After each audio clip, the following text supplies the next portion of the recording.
Have you ever been attacked by or seen something that you just can't explain? In today's story, we will see how two American soldiers encountered what they believed to be a werewolf or some type of animal. And the steps that the military took to try to protect these two men will leave you wondering, was this a true encounter or just another really good story? Hit that thumbs up and let's dive into today's strange event. When the Ukrainian-Russian war began, NATO responded by stationing troops to the border to deter Russia from further attacks into Europe. My unit was one of the hundreds, if not thousands, of units selected to perform this task. I was stationed in one of the Baltic states, though for the life of me, I cannot remember which one. It could have been any of the three. We were a national unit out from New Hampshire, and a team of us were sent to the Baltics to assist in training exercises. We were stationed in an airfield not too far from the capital, and to be honest, it wasn't bad. The food could be better, but there were restaurants that delivered on post if we wanted, and we were allowed off the post during the weekend, and me and my team would spend time exploring the city. The beer was good, and for the most part, the people were very nice, and I have to admit, I was having fun. The only bad thing during the whole experience was that the guard duty for the ammo point. They were divided into two 12-hour shifts. The morning shift from 7 a.m. to 7 p.m. and the night shift 7 p.m. to 7 a.m. To be honest, it wasn't a bad gig. We sat in small shacks which had air conditioning, water, and though it was kind of weak, we did have signal out there. But we had to keep all the doors and windows open so we could watch something on Netflix, Hulu, or whatever other streaming services we had. We also had to inspect vehicles that came by, confiscate their cell phones before they entered in the area, and raise and lower the gate to let vehicles enter into the ammo point.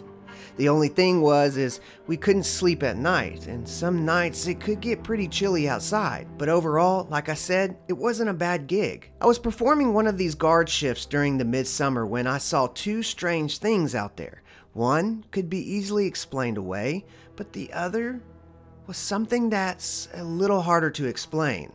Me and Yates, who was another National Guardsman, were sitting in the shack. We carrying on as we normally do every night with our laptops out to help pass the time and of course our Monster energy drinks and cigarettes to help keep us going through the night. I was watching a new series on Disney Plus, but with one eye always trained on the monitor at all times, to make sure that nothing suspicious is picked up on the cameras. Now, to understand, the camera was divided into 9 different camera points, which were dotted around the area of the ammo point. Around 12 a.m., it had finally gotten dark enough for night vision to turn on. Where we were, the sun didn't set until 12:30 or 1 in the morning. When the camera finally went from full color to a grayish color, I looked up and saw something truly strange. Several of the cameras seemed to be going in and out of focus, and one was completely gray.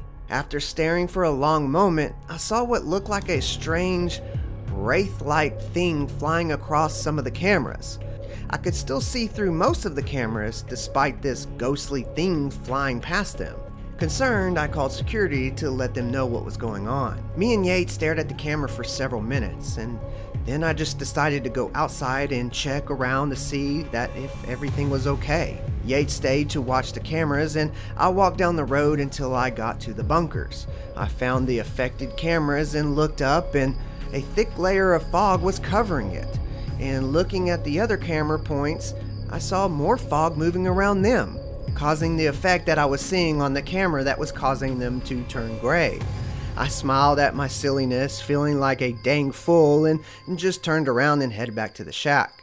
I walked back to the ammo point, called back to security, and said it was just a fog. They confirmed it and said, "Okay, good night." For almost 2 hours, nothing happened. And after finishing my energy drink, I now had to go pee. A porta potty was there on the other side near the gate, but it smelled terribly and it had tons of bugs in it. Since I didn't have to do anything other than piss, I went to a blind spot behind the shack where I could relieve myself by the fence that separated the base from the woods. I was doing my business when I heard rustling in the woods, and this wasn't overly concerning to me. There were a lot of animals that lived in those woods, and 99% of the time, it was either a bird or some type of animal running around in there. And then I started to hear this sound that sounded like a horse galloping, and it was getting closer and closer. I looked up and something large slammed into the gate. The impact caused the posts and the metal wires of the chain link fence to bend in. I could see what looked like this brown-shaped thing land on the ground, and I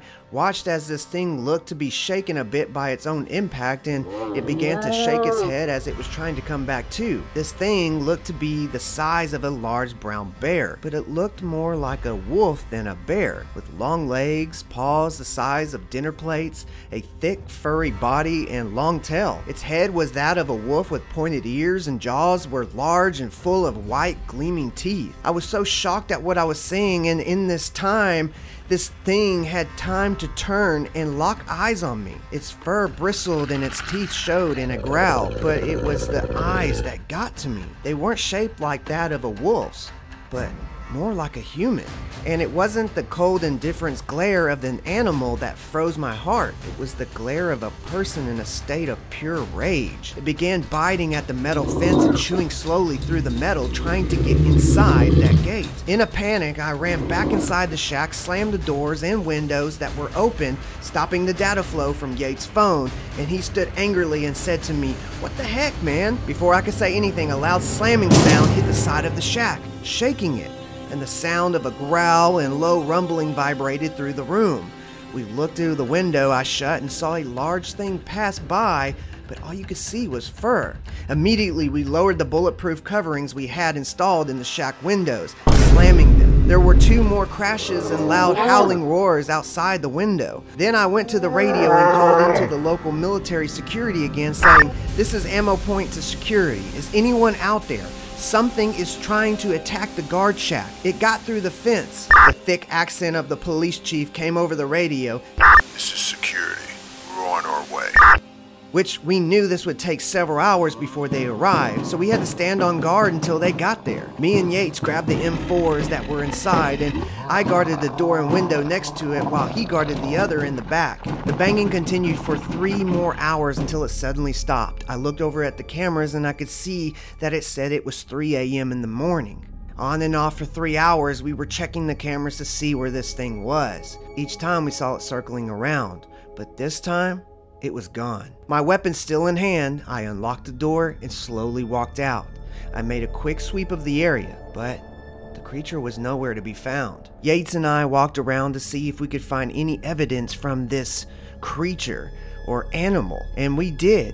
We found a huge hole in the gate. It was large enough that I didn't even need to bend down to walk through, and the sides were wide enough where it wouldn't snag my military uniform. That put the thing at least 6 feet tall and as wide as me. We also found footprints that came from that gate, and it went around the shack where we were, and then it looked like it headed right back to that hole that was in that gate and then back into the woods. That was when the local security forces came out. They came over to me and met Yates in the shack to observe the security footage and studied what happened that night. I saw 2 of the local soldiers, guns in hand, saying something in their native language. I couldn't pick out much, having not learned it, but I did pick up 2 things: wolf and not again. I went to one of the soldiers and asked, "What was that thing?" One of the soldiers looked back at me and gave me a fake smile and said, "Sorry, no English." I knew he was lying, but I decided to be tactful and went back into the tent where the soldiers were studying the camera footage.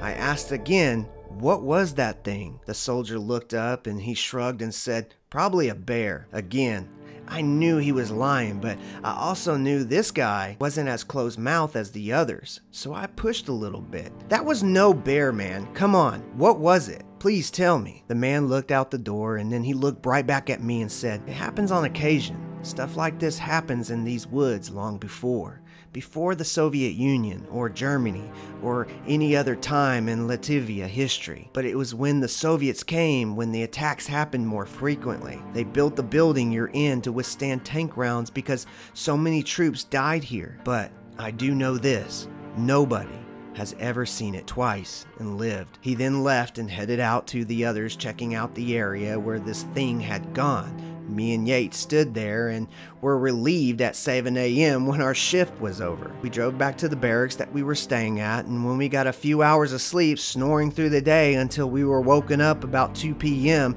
by our non-commissioned officer in charge. "Start packing, you're going back." "Huh?" I asked. "Where?" "Hurry up, you need to be gone in 2 hours." I shook my head and and I just packed my stuff. Yates and I were downstairs, and our non-commissioned officer in charge were waiting by the vehicle which we used to travel to go into town to grab stuff at the store. We put our stuff in, and they started the car and drove us to the airport. We were then given tickets, and my eyes widened, realizing where they were sending us. "We're going back to New Hampshire?" asked Yates. "Did we do something wrong?" "No," said the lieutenant, looking nervous and irritated to get us on that plane, and she said, "This was a request by the local government for your safety."